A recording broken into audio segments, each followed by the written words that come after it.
Sure. Magnevane is a disruptive OEM in the pneumatics domain, but why should we care? Global emissions need to reduce by 70% in order to save ourselves from a very grim climate future. Obviously, we need to change the way we make power, but we also need to change the way fundamentally that we use it.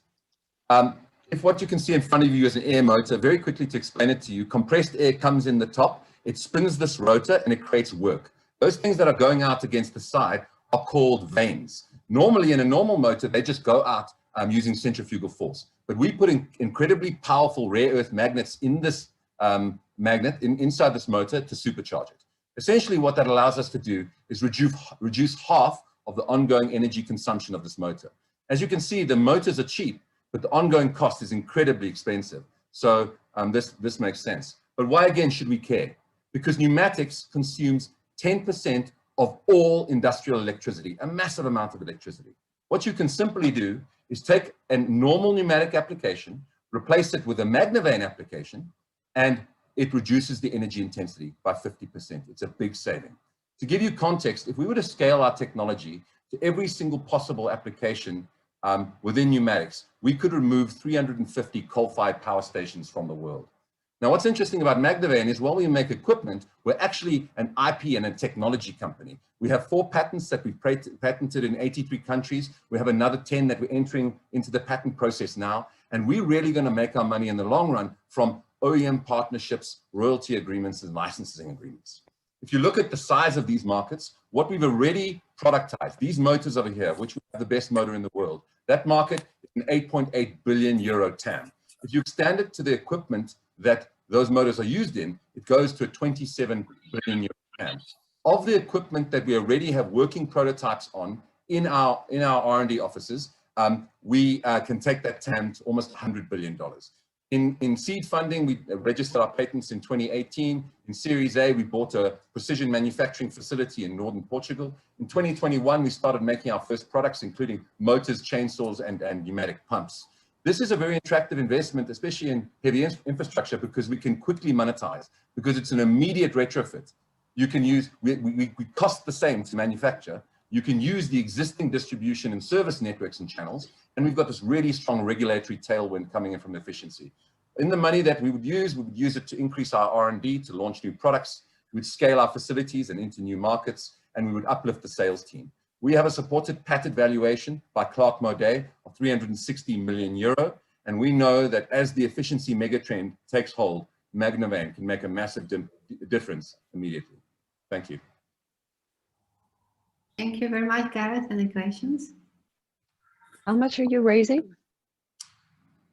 I don't know if we're allowed to say that, but we're looking for 7 million. My apologies. Okay, so am I allowed to say it, Marina? Are you gonna? Yeah, it's allowed to answer the question. Okay, thank you very much. We're looking for 7 million euro for 10% of the business. Hi, Gareth. This is Gaurav. Gareth, I have a question. You know, Magnevane pumps. I'm a chemical engineer, and we build refineries as well. So all the gear pumps, pneumatics, solenoid valves, I've been familiar with them for 15, 20 years.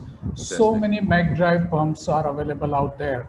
There are Italian manufacturers, there are American companies from Pneumatic to Tecma, GPM, and others. I see there are some energy efficiencies you have indicated, but what is the real USP and how would you enter the markets of oil and gas and power and all these heavy industry plants, right, where energy consumption can be a significant factor, but Ingersoll Rand and so many more are out there. How are you going to create a difference? Thank you so much for the question. So let's take Ingersoll Rand and Atlas Copco, let's say the 2 best air motor companies in the world. We have our motor on a dyno next to those motors, and ours is between 35 and 50% more efficient. It has higher startup torque, and it has 3 times the mean time between failure between these different. Are these lab studies, or have you implemented it at a large scale facility? These results and benefits. Sorry, what was the question? The 30 to 60% efficiency that you just mentioned, improvement, are these the results you achieved in a lab or at a commercial scale facility of a customer? Great question. So where we are in terms of the certification of our motors is we're going through final ATEX certification now. So we've tested validate those in a lab with the Ingersoll Atlas and our motor. But where we have product running, we have it running in underground in the mining domain and in paper and pulp.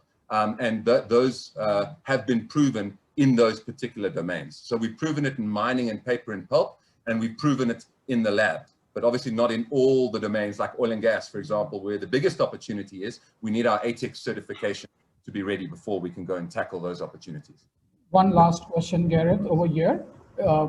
You mentioned you have some customers. What is the kind of revenues you have generated? And in terms of product pricing, how does your product compare with Atlas Copco, Ingersoll Rand, or many other Magnevane manufacturers? How does it compare? It's a great question. So actually, because we only add on a 5% additional cost to add our magnets into a motor, so we can actually sell it below the price of an Atlas Copco or an Ingersoll Rand if we so wish to, and still make an 80% gross margin. So from a cost perspective, we can be incredibly competitive. What we're even doing, because we know about the efficiency of our motor, we have a POC running at the moment where we're paying for the CapEx deployment of the motors into the client's domain, and we're sharing 50% of the upside in terms of the shared savings. So we're very cost competitive, let's say, with the Atlas Copco and Ingersoll. And because we're young, we're a little bit more agile, and we're able to come up with very interesting solutions that our clients are enjoying. Great product. Thank you. Thank you so much. Thank you so much, Gareth. That was a great presentation. And I'm going to give you one thing, just Tanya, on the OEM thing. Such an interesting question earlier, because on the OEM side, we found that because we reduce the ongoing